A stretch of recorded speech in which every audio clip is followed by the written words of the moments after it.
Je suis Édouard VIII, ancien roi du Royaume-Uni, un titre que j'ai brièvement porté avant de prendre la décision la plus controversée de ma vie, abdiquer en 1936.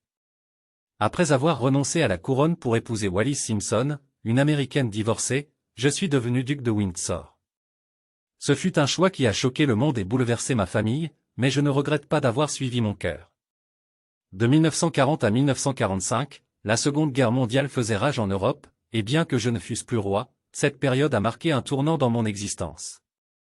Après mon abdication, j'ai passé quelques années à l'étranger, mais dès le début du conflit, mon rôle dans le monde a pris une tournure particulière. En 1940, le gouvernement britannique m'a nommé gouverneur des Bahamas, une colonie britannique des Caraïbes. Ce poste m'a éloigné de l'Europe déchirée par la guerre, une décision qui, je crois, visait à m'écarter des débats politiques, car certains membres de l'establishment doutaient de mes opinions politiques et de mes relations passées, notamment avec des responsables nazis.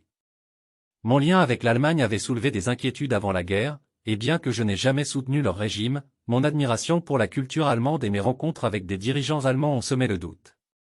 En tant que gouverneur des Bahamas, mes fonctions étaient relativement tranquilles, mais j'ai pris mon rôle à cœur. Les Bahamas, bien que loin des champs de bataille européens, étaient stratégiques pour l'Empire britannique.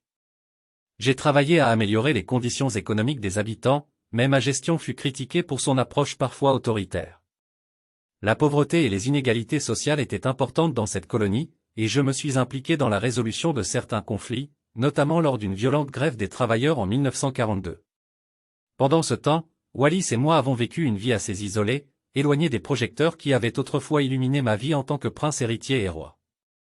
Nous étions dans un monde en décalage avec les événements tragiques qui se déroulaient en Europe, où mon frère, George VI, avait pris ma place sur le trône et menait courageusement la nation à travers le conflit.